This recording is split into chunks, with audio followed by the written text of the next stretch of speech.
అందరికీ నమస్తే అండి. Welcome to your Kohli speak. So ఈ రోజు మనం ఒక ముఖ్యమైన విషయాన్ని తెలుసుకుందాం. పూజకు సంబంధించిన విషయం ఇది. మనం దేవుని పూజ చేస్తూ ఉంటాం, ప్రతి ఇళ్లలో కూడా అవుతూ ఉంటాయి. సో ఇక్కడ మనం ముఖ్యంగా గుర్తుపెట్టుకోవాల్సింది ఏంటంటే, మనం అందరూ చాలా మంది కూడా చేసే తప్పు ఇక్కడ ఉంటది.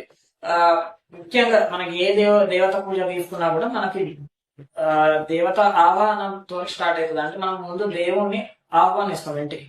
సో ఆవాహన స్టార్ట్ అయిన తర్వాత అక్కడ మనకి హారతులు, నైవేద్యాలు ఇవన్నీ తర్వాత స్టార్ట్ అయిపోతాయి.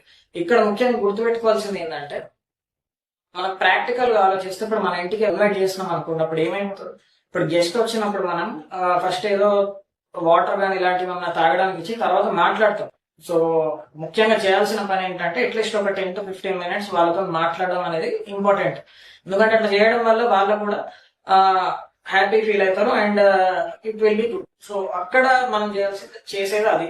సో ఇక్కడ మనకి దేవతా పూజ అప్పుడు కూడా ఏంటంటే, మనం ఆ దేవత ఆవాహన జరిగినప్పుడు అట్లీస్ట్ ఒక మనం 10 to 15 minutes అన్నా ఆ దైవ కార్యక్రమం కానీ లేకపోతే దైవ నామస్మరణ కానీ అక్కడ శ్రద్ధ పెట్టడం కానీ ఇది చేయాల్సి ఉంటుంది. భక్తితో ఉండడం కానీ ఒక 10 to 15 minutes అన్నా మన దృష్టిని, మన మనస్సుని అక్కడ లగ్నం చేయాల్సి ఉంటుంది.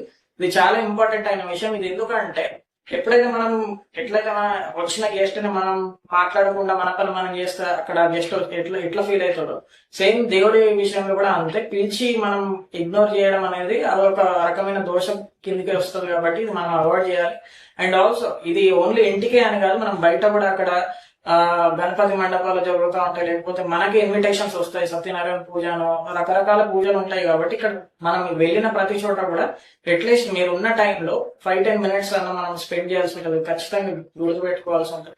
అండ్ ఆల్సో నెక్స్ట్ టెంపుల్ కి వెళ్ళినప్పుడు కూడా సేమ్, మనం టెంపుల్ కి వెళ్ళిన ఒక 30 minutes లో 10-15 minutes అన్న మనం దేవుని పైన దృష్టి పెట్టాల్సి ఉంటుంది. సో అక్కడ మనం మనస్సుని అక్కడ లగ్నం చేయాల్సి ఉంటుంది. అది మనం ఇచ్చే మర్యాద, అది మనం చేసే భక్తి. సో అక్కడ కూడా మనం బయట విషయాల గురించి ఆలోచిస్తే అక్కడ అది దోషప్రదంగా మారుతుంది. కాబట్టి సో ఇది అందరు గమనించుకోవాలి. మనం ఈసారి నెక్స్ట్ సారి మనం ఎప్పుడైతే వెళ్తామో ఇది మనం దృష్టిలో పెట్టుకొని మనం మార్పు తీసుకురాగలుగుతాం.